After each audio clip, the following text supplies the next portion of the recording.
Hello guys, നമ്മളിന്ന് നോക്കാൻ പോകുന്നത് നൊബേൽ പുരസ്കാരം 2021 ഈ അടുത്ത് നടന്ന ക്വസ്റ്റ്യൻ പേപ്പറിൽ വരെ 21 എന്നുള്ള ചോദ്യം ഉണ്ടായിരുന്നു. ആ സെയിം ക്വസ്റ്റ്യൻ പേപ്പറിൽ 21 നിന്നും 22 നിന്നുമുള്ള നോബൽ പ്രൈസ് ചോദ്യം ഉണ്ടായിരുന്നു. അതുകൊണ്ടാണ് നമ്മളിപ്പോൾ ഈ 21 നോബൽ പ്രൈസ് നോക്കുന്നത്.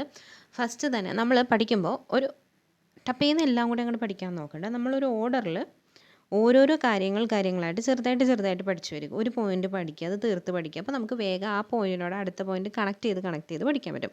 അപ്പോൾ നമ്മളിപ്പോൾ ഓർക്കുക, നമ്മൾ 21ഉം 22ഉം 23ഉം നമ്മൾ പഠിക്കുന്നതായിരിക്കും. അപ്പോൾ നമ്മളിങ്ങനെ ഫസ്റ്റ് പഠിക്കുമ്പോൾ ഒരു ഓർഡറിൽ പഠിക്കുക. ഏതാണ് സബ്ജക്റ്റ്, ഏത് പ്രൈസ് ആദ്യം, അങ്ങനെയുള്ളത് പഠിക്കുക.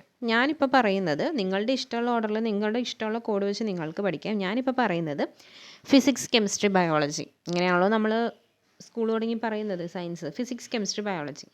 പിന്നെ വരുന്നതാണ് ഒരു എക്കണോമിക്സ്, പിന്നെ ഇംഗ്ലീഷ് എന്ന് വെച്ചാൽ ലിറ്ററേച്ചർ, പിന്നെ നമ്മുടെ സമാധാനം, നോബൽ പ്രൈസ്, പീസ് പ്രൈസ്.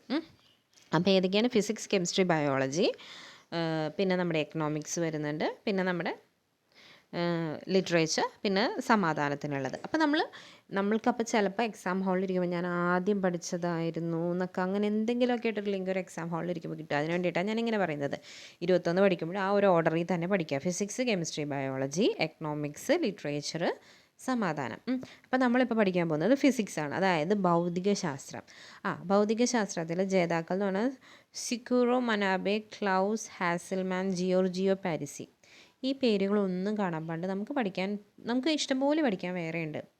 അപ്പോൾ ഈ മനുഷ്യനെ പഠിക്കാമെന്ന് വെച്ചാൽ അപ്പോൾ നമ്മൾ ഓർക്കും ഫിസിക്സ് അല്ലേ നമ്മൾ പഠിക്കാൻ പോകുന്നത്. ഫിസിക്സിൽ എന്തുണ്ട്? സർക്യൂട്ടുകളുണ്ട് ഇല്ലേ? അപ്പോൾ ഈ സിക്യൂറോ എന്നുള്ളത് കാണുമ്പോൾ നമുക്കൊരു സർക്യൂട്ടായിട്ട് ഓർമ്മ വരണം. അപ്പോൾ സർക്യൂട്ട്, ക്ലൗഡും പിന്നെ ക്ലൗസ് എന്നുള്ളത് ക്ലൗഡ് എന്ന് അങ്ങോട്ട് ഓർക്കുക. ക്ലൗഡ്, മഴ, അതൊക്കെ നമ്മൾ പഠിക്കുന്നത് നമ്മുടെ ഫിസിക്സിൽ തന്നെ, ലൈറ്റ്നിങ് കാര്യങ്ങൾ അങ്ങനെ പഠിക്കാൻ. പിന്നെ ഒരു ജിയോ, അതും നമ്മൾ ആദ്യം പഠിക്കുന്നത് ജിയോഗ്രഫിയൊക്കെ ഉണ്ട്. അതല്ല ഉദ്ദേശിക്കുന്നത്, ഫിസിക്സ് ആണെന്ന് ഇത് കാണുമ്പോൾ നമുക്കൊരു ബന്ധം വേണം. ഇപ്പം ചിലപ്പോൾ ഈ 3 പേര് തന്നിട്ട് ഇവർക്ക് ഏത് മേഖലയിലാണ് ഇപ്പോൾ നടന്ന ക്വസ്റ്റ്യനിൽ വന്നിരുന്നത് ഇത് തന്നെ, വൈദ്യശാസ്ത്രം എന്ന് വെച്ചാൽ നമ്മൾ ബയോളജി എന്ന് പറഞ്ഞാൽ വൈദ്യശാസ്ത്രം ചോദ്യം. ആ വൈദ്യശാസ്ത്രത്തിന് പുരസ്കാരം കിട്ടിയവരെ തന്നിട്ട് ഇവർ ഏത് മേഖലയിലാണ് ഇവർക്ക് കിട്ടിയെന്നായിരുന്നു ചോദ്യം. അപ്പോൾ അതേപോലെ ആയിരിക്കും. 3 പേരുണ്ടെങ്കിൽ 3 പേരുടെയും പേര് വരുമ്പോൾ അറ്റ്ലീസ്റ്റ് ഒരാളിൽ നിന്നെങ്കിലും നമുക്ക് അവരുടെ കാര്യം പിടികിട്ടണം. മനസ്സിലായല്ലോ? അപ്പോൾ ഇവരുടെ കാര്യങ്ങൾ എന്തായിരുന്നു? ഇവരെന്താ കണ്ടുപിടിച്ചത്? കാലാവസ്ഥാ വ്യതിയാനം പോലുള്ള സങ്കീർണ്ണ പ്രക്രിയകളെ മനസ്സിലാക്കാനും പ്രവചനം നടത്താനും ആവശ്യമായ നൂതന മാർഗ്ഗങ്ങൾ കണ്ടെത്തി. ആദ്യമായാണ് കാലാവസ്ഥാ ശാസ്ത്രജ്ഞർക്ക് നൊബേൽ സമ്മാനം ലഭിക്കുന്നത്. അപ്പോൾ എന്താണ്? സർക്യൂട്ടും നമ്മുടെ ക്ലൗഡും പിന്നെ ജിയോ ഇവരൊക്കെ എന്താ കണ്ടുപിടിച്ചത്? കാലാവസ്ഥാ വ്യതിയാനത്തെ പറ്റിയാണ് ഇവർ പഠിച്ചത്. അതിനാണ് ഇവർക്ക് എന്ത് കിട്ടുന്നത്? ഫിസിക്സിൽ നൊബേൽ സമ്മാനം കിട്ടുന്നത്. അപ്പോൾ 3 പേർക്കാണെന്ന് ഓർത്തിരിക്കുക. രസതന്ത്രം, അതായത് കെമിസ്ട്രി, ഫിസിക്സ്, കെമിസ്ട്രി. കെമിസ്ട്രിയിൽ എന്താ കെമിസ്ട്രിയുടെ മെയിനായിട്ടുള്ളതാണ് നമ്മൾ എന്തെന്ന് പറയണത്? കുറേ മില്യൻസ് ഓഫ് എലമെൻസിനെ നമ്മൾ ലിസ്റ്റ് ചെയ്ത് വെച്ചിട്ടുണ്ട്. എവിടെ? പീരിയോഡിക് ടേബിൾ ഏത് സബ്ജക്റ്റിലുള്ളതാണ്? കെമിസ്ട്രിയിലുള്ളതാണ്. അപ്പോൾ അങ്ങനെ ഓർത്തിരിക്കുക. ജേതാക്കൾ ആരൊക്കെയാണ്? ബെഞ്ചമിൻ ലിസ്റ്റും ഡേവിഡ് WC മക്മില്ലനിൽ നിന്നാണ് നമ്മൾ മില്യൻസ് ഓഫ് എലമെൻസിനെ നമ്മൾ ലിസ്റ്റ് ചെയ്ത് വെച്ചിട്ടുണ്ട്. എന്തിൽ? പീരിയോഡിക് ടേബിളിൽ. പീരിയോഡിക് ടേബിൾ എവിടെ ഇരിക്കുന്നത്? കെമിസ്ട്രിയിലാണ്. ഇനി ഇവരുടെ കണ്ടുപിടിക്കും എന്ന് വെച്ചാൽ അസിമെട്രിക് ഓർഗാനോ കാറ്റലിസിസ് വികസിപ്പിച്ചെടുത്തു. നമ്മൾ കാറ്റലിസ്റ്റൊക്കെ പഠിക്കുന്നത് ഓഫ് കോഴ്സ് കെമിസ്ട്രിയിലാണ്. അപ്പോൾ കാറ്റാലിസിസ് എന്ന് കേൾക്കുമ്പോൾ തന്നെ അത് കെമിസ്ട്രിയാണെന്ന് ഓർത്തിരിക്കാം. അടുത്തത് വൈദ്യശാസ്ത്രം, അതായത് നമ്മുടെ മെഡിസിൻ, അല്ലെങ്കിൽ നമ്മളിപ്പോൾ കോഡിട്ട് ബയോളജി എന്ന് പറയുന്നത്. ഡേവിഡ് ജൂലിയസും ഓഡം പാറ്റപ്പുട്ടിയൻ, ഇതൊക്കെ പേര് പോട്ടെ. ഡേവിഡ് ജൂലിയസ് നിങ്ങളൊന്ന് ഓർത്തിരിക്കണം കേട്ടോ. അല്ലെങ്കിൽ ജൂലി വന്നിട്ട് നമ്മൾ മെഡിസിൻ പഠിക്കണം എന്നുണ്ടെങ്കിൽ ഫസ്റ്റ് +1 +2 ബയോളജി സയൻസ് പഠിച്ചിരിക്കണം, ബയോമാത്സ് പഠിച്ചിരിക്കണം, ബയോളജി പഠിച്ചിരിക്കണം. ഈ ബയോളജിയിൽ നമ്മൾ ആദ്യമായിട്ട് ചെയ്യുന്ന ഒരു ഓപ്പറേഷനാണ് പാറ്റയുടെ ഓപ്പറേഷൻ ഇല്ലേ?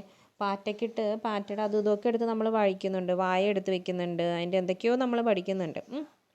അപ്പോൾ ഈ ആദ്യം ചെയ്യുന്ന ഓപ്പറേഷൻ ആരിലാണ്? പാറ്റയിലാണ്. അപ്പോൾ പാറ്റയാണ് വൈദ്യശാസ്ത്രത്തിന് കിട്ടിയത്. ഡേവിഡ് ജൂലിയാണ് പാറ്റയുടെ ഓപ്പറേഷൻ നടത്തിയെന്ന് ഓർത്തിരിക്കുക. ഇവരെന്താ കണ്ടുപിടിച്ചതെന്ന് വെച്ചാൽ നമ്മൾ സ്കിൻ വഴി നമുക്ക് താപനില, സ്പർശനം ഇവയൊക്കെ അറിയുന്നില്ലേ? അതിനെപ്പറ്റിയാണ് ഇവർ പഠിച്ചത്. സോ അവർക്കാണ് അത് കിട്ടിയത് മെഡിസിനിൽ. ഇനി അടുത്തതാണ് നമ്മുടെ സാമ്പത്തിക ശാസ്ത്രം, അതായത് എക്കണോമിക്സ്.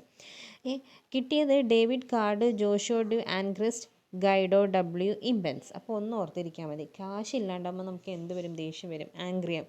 അങ്ങനെ ആംഗ്രി ആയിട്ടിരിക്കുന്ന സമയത്താണ് നമ്മുടെ അടുത്ത് നമ്മളുടെ ഒരു ആൾ കൊണ്ടുവന്ന് നമുക്ക് കാർഡ് തന്നത്. എന്നാ സ്നേഹത്തോടെ ഒരു കാർഡ് കൊണ്ടുവന്ന് തന്നിട്ട്, കാർഡ് കൊണ്ടുവന്ന് നീ ഒരു പണി, നീ എൻ്റെ കാർഡ് വെച്ച് എന്താണെന്ന് വെച്ചാൽ ഷോപ്പിംഗ് ചെയ്തോന്ന് പറയും. അപ്പോൾ നമുക്ക് അയാളോട് എന്ത് തോന്നും? ഒരു ഇമ്പം തോന്നും. ഇമ്പം മീൻസ് ഒരു ഇഷ്ടം തോന്നും അയാളോട്, ഒരു ഇമ്പം തോന്നും ഇല്ലേ? ഓഫ് കോഴ്സ് നമുക്ക് കാശില്ലാണ്ടിരിക്കുമ്പോൾ നമ്മുടെ ഇടയിൽ നീ എൻ്റെ കാർഡ് കൊണ്ടുപോയിട്ട് നീ എന്താണെന്ന് വെച്ചാൽ ചെയ്തോ എന്ന് പറയുമ്പോൾ നമുക്ക് അയാളോട് ഒരു ഇമ്പം തോന്നും. ഇവർക്കാണ് എന്ത് കിട്ടിയത്? സാമ്പത്തിക ശാസ്ത്രത്തിൽ അവാർഡ് കിട്ടിയത്. David card, ജോഷോ D ആൻഗ്രിസ്റ്റ്, Guido W Imbens. ഇവരുടെ കണ്ടുപിടുത്തം എന്തായിരുന്നു? ഇവർ രണ്ടുപേരും രണ്ട് രീതിയിലാണ്, രണ്ട് കാര്യങ്ങളാണ് കണ്ടുപിടിച്ചിരിക്കുന്നത്.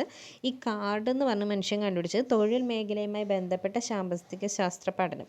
അങ്ങേരുടെ തൊഴിൽ പോയപ്പോഴാണ് അങ്ങേർക്ക് ആംഗ്രി ആയത്. ഇനി ആ രണ്ട് വികാരങ്ങളില്ലേ, നമ്മൾ ആംഗ്രി എന്ന് പറഞ്ഞ വികാരവും ഇമ്പം ഇല്ലെങ്കിൽ ഇഷ്ടം എന്ന് പറഞ്ഞ ആ വികാരവും ഉള്ളത്, അവർ കണ്ടുപിടിച്ചത് രണ്ട് കാര്യങ്ങൾ റിലേഷൻഷിപ്പിനെ പറ്റിയാണ്. കാഷ്വൽ റിലേഷൻഷിപ്പ് അനാലിസിസിനുള്ള സംഭാവനയാണ് ഈ ആംഗ്രിയും ഇമ്പവും കണ്ടുപിടിച്ചത്. റിലേഷൻഷിപ്പിനെ പറ്റിയാണ്. മറ്റേ ആൾ തൊഴിൽ മേഖലയുമായി ബന്ധപ്പെട്ട സാമ്പത്തികത്തിനാണ് കാർഡ് കണ്ടുപിടിച്ചത്.